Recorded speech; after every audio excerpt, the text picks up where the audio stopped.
Hey everyone, it's good to be with you all today. My name is Moses. I use the pronouns he, him, or they, them. And as Sierra said, I'm a minister with Freedom Church of the Poor. And I'm also the ministry coordinator at the Church of the Common Ground, which is a street ministry in downtown Atlanta. And I'm the community program coordinator at Transmission Ministry Collective, which is an online spiritual community for gender expansive Christians.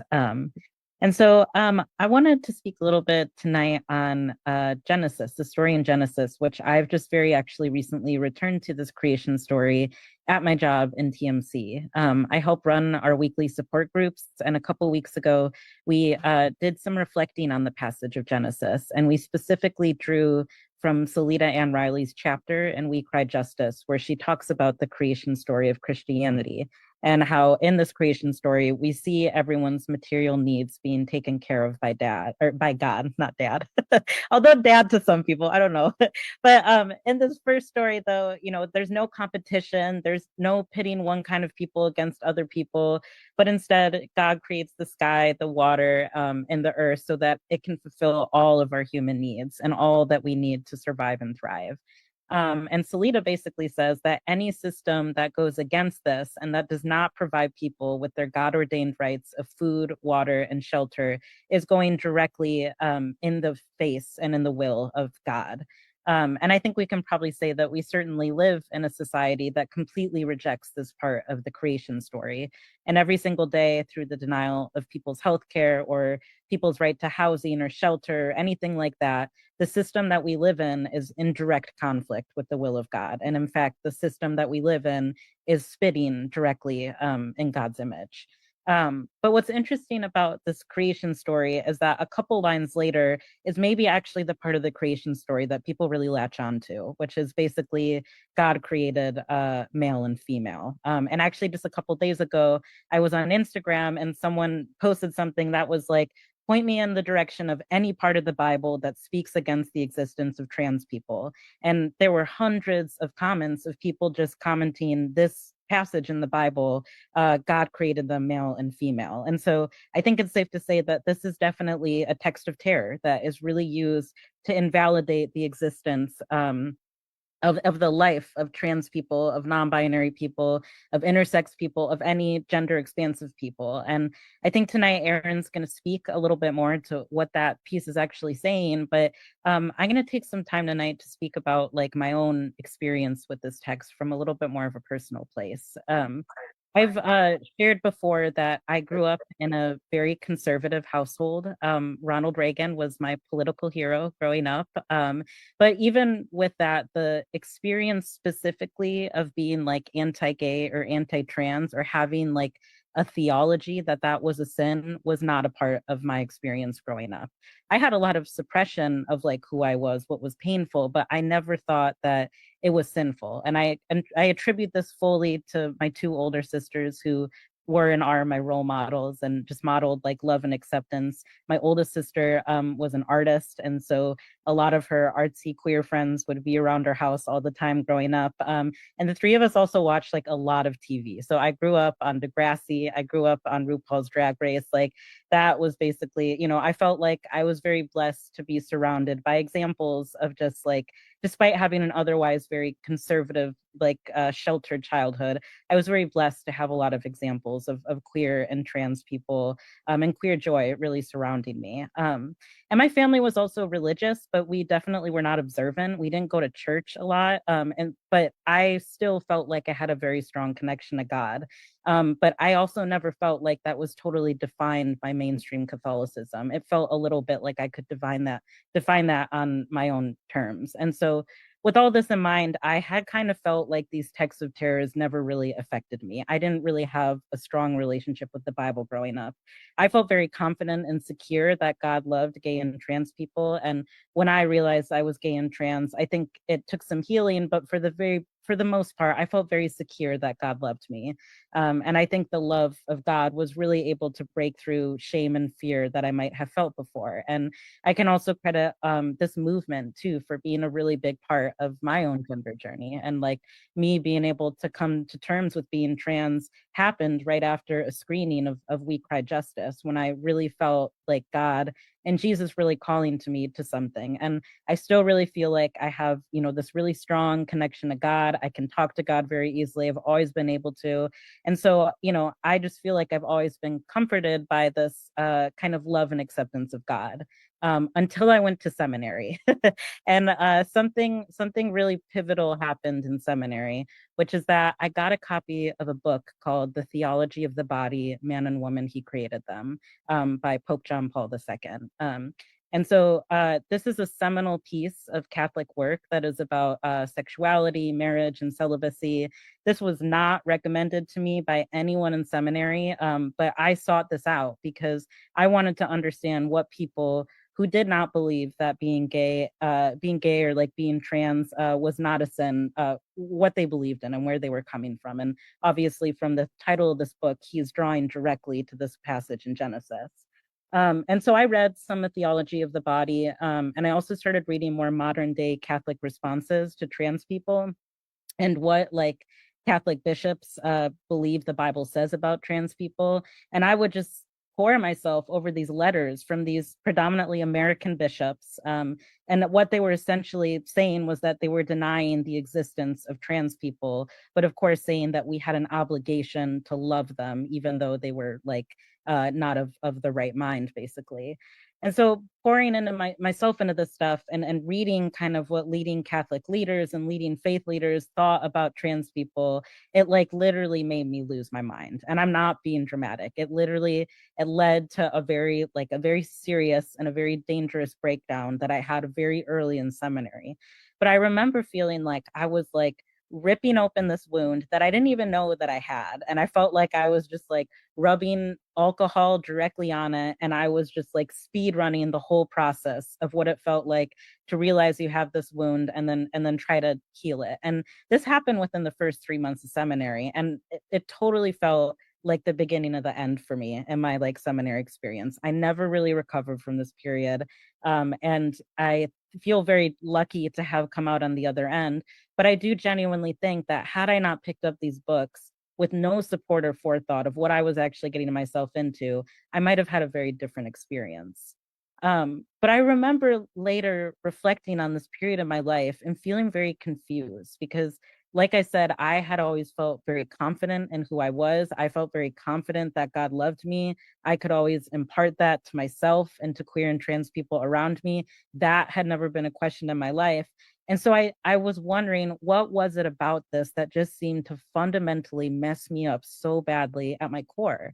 And I think one of the things I realized later that it was never really God that I was angry at, even if it felt like that. It was never really God that I had any doubt about, even if sometimes it felt like that. But really, what was really pissing me off was the church. Like, I just could not wrap my head around why the church, why these big institutions with money and with power were so caught up in this, and why this is where the church chose to dig in their heels and to really fight. Like, it just did not make any sense, and it made me question my faith.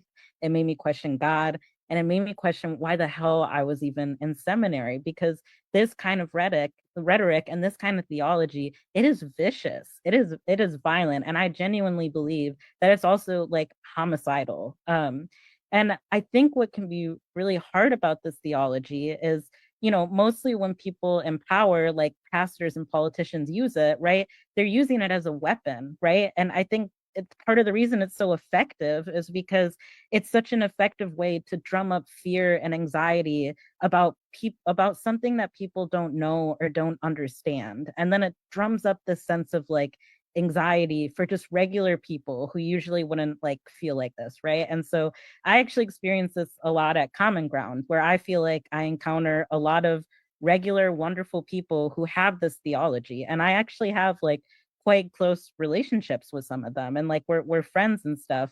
But what I can see and like talking to them is that it's not necessarily that they are mean spirited, but they are driven by this genuine fear and anxiety of thinking that people that they know and they love are going to hell. And they feel like they really need to stop this. if you are someone where your pastor or your televangelist is telling you that you need to save these people so all of you can get together and reap the benefits of heaven, if you want to live a faithful Christian life as a person, you might feel this certain pressure and or anxiety to go out in the world and to try to save people, right? And that's so hard to see because that's a total abuse and that's a misuse of people's faith and about their passion of living a genuine, faithful Christian life, right? And so the people that I do actually have like a deep sense of anger and honestly disgust for and just like rage straight up is pastors and politicians who have actual power and they are putting this theology out into the world. I feel like I feel disgusted that people who say that they are out there acting, out what God wants us to do are clearly just using fear to try and exert control over people so they can, really so they can really just try and control how people feel. And then that really comes at the cost of not just those people, but all the vulnerable people out there too, that affects too. And I just think that's cruel. I genuinely think if you are a pastor of a church and what your ministry is about punching down on people and telling them that God made a mistake in who they are, I think you are a coward. I think you are shying away from like the real and difficult, like dangerous things that a church needs to be concerned about at this time.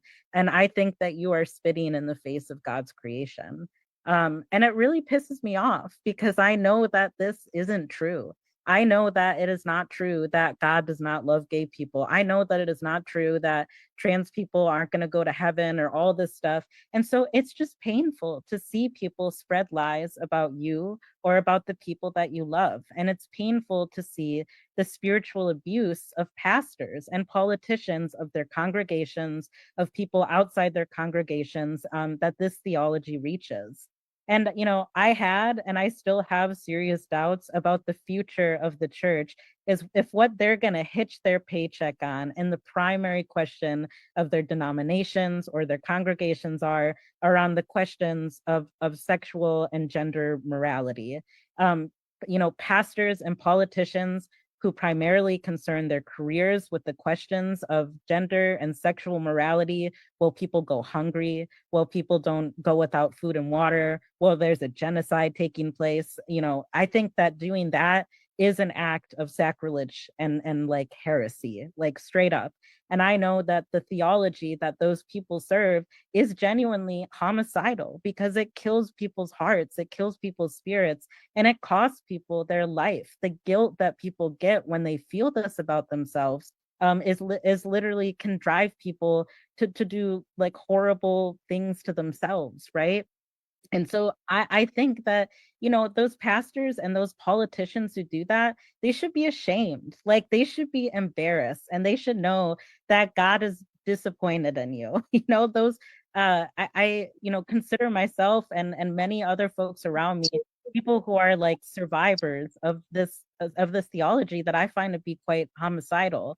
And I feel very fortunate that I have had a little bit of an easier experience because I've met so many folks who have had just painful lives of having to go through conversion therapy, painful lives of having to go through ex-gay movements, all because people are just spouting this heresy in their church. And I think in this moment where people are just seeming to hitch their pastoral and their political careers on just bully and like trans and gay people, I feel very proud of the work that we do at Transmission Ministry Collective, which is about helping trans people's spiritual leadership really flourish in this moment. At TMC, we have a community of folks that are connected through Discord. We do weekly support groups. We do monthly Bible studies. We have leadership cohort pathways and stuff. And I feel like as a faith leader and as a person, I've grown so much from knowing these folks. And I feel like I understand God more deeply through them. And, I want to take a second to speak directly to trans folks who may be listening right now, which is that I just want to lift up, right, the beautiful and intimate relationship that trans people can have with God. And I think if we look back at human history, there are so many examples and so many societies where trans and gender expansive people held actually high positions of regard in their communities as faith leaders, because people saw and understood the connection that you have to have with yourself and with your God to undergo transition, whatever that means to you. And that kind of connection that you have to have with yourself and with your God, it points to a real spiritual maturity. You have to understand yourself so deeply. You have to understand yourself so powerfully, and you have to live every day with a commitment to a kind of like public courage and bravery. And it's not easy, right, to be like the truest version of yourself. And so I think for that, God commends you for doing that, right? God is proud of you for doing that.